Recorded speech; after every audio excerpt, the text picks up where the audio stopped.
Hello viewers, welcome to Home Making with Vaishu. இன்னைக்கு நம்ம வீடியோல Tutti Frutti Cake எப்படி பண்றதுன்னு சொல்லி பார்க்க போறோம். இது வந்து Eggless Tutti Frutti Cakeங்க. எக்லெஸ்ஸா இருந்தாலுமே நல்லா சாஃப்ட்டா ரொம்ப எம்மியா பண்ண முடியும். இந்த கேக் வந்து ரொம்ப ஈஸி பண்றது. வாங்க எப்படி பண்றதுன்னு சொல்லி பார்க்கலாம். இந்த கேக் பண்றதுக்கு ஃபர்ஸ்ட் ஒரு பெரிய பவுல்ல 1 கப் அளவுக்கு நம்ம தயிர் விட்டுக்கலாம்.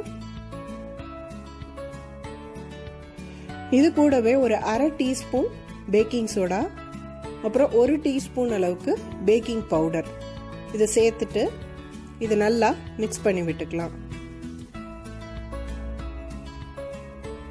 நீங்கள் மிக்ஸ் பண்ண பார்த்தீங்கன்னா ஒரு மாதிரி நுரைச்சி இந்த மாதிரி பபிள்ஸ் வரும். ஸோ இந்த ப்ராசஸ் தான் நமக்கு எக் இல்லைனாலும் நம்ம கேக்கை வந்து ரொம்பவே சாஃப்டாக கொண்டு வர்றதுக்கு ஹெல்ப் பண்ணும். ஸோ இப்போ பார்த்தீங்கன்னா நம்ம விட்டது 1 கப் தயிர், இது நல்லா நுரைச்சி கொஞ்சம் நிறையாவே நம்ம கண்ணுக்கு படுது. ஸோ இந்த மாதிரி வர அளவுக்கு நம்ம இதை கலக்கணும். ஸோ இப்போ இந்த ஸ்டேஜில் ஒரு அரை கப் அளவுக்கு எண்ணெய் சேர்த்துக்கலாம்.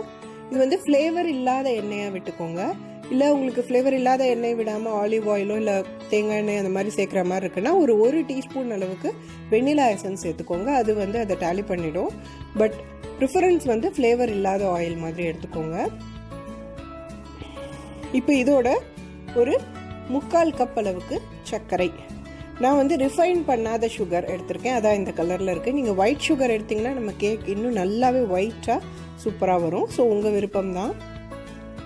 ஸோ இந்த சர்க்கரை கரையிற அளவுக்கு இதை நம்ம வந்து நல்லா கலந்து விட்டுக்கலாம்.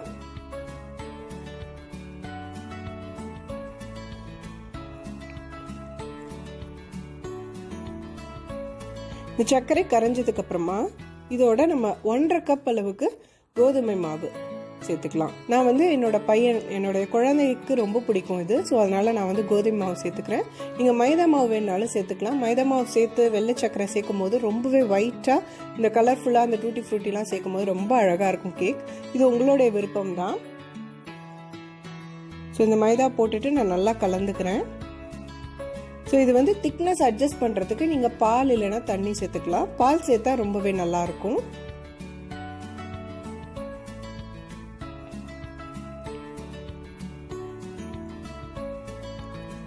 இப்போ நம்ம ஃபைனலாக இதில் ஒரு அரை கப் டூட்டி ஃப்ரூட்டி சேர்த்துக்கலாம். நீங்கள் அதிகம் கூட சேர்த்துக்கலாம். பட் டூட்டி ஃப்ரூட்டி அரை கப் நான் போதும்னு நினைக்கிறேன். ஸோ அதை போட்டுட்டு இதை நல்லா மிக்ஸ் பண்ணிக்கலாம்.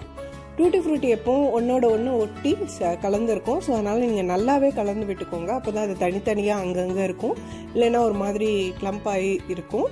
ஸோ அதனால் நீங்கள் நல்லாவே மிக்ஸ் பண்ணி விட்டுக்கோங்க. இப்போது நம்ம பேட்டர் ரெடி ஆகிடுச்சு. இப்போ நம்ம பேக்கிங் ட்ரே ரெடி பண்ணிக்கலாம். நான் பேக்கிங் ட்ரேயில் எல்லா பக்கமும் இந்த பார்ச்மெண்ட் பேப்பர் போட்டுட்டு க்ரீஸும் பண்ணி எடுத்து வச்சுருக்கேன். ஸோ இதில் நம்ம ரெடி பண்ணி வச்ச பேட்டர் சேர்த்துக்கலாம்.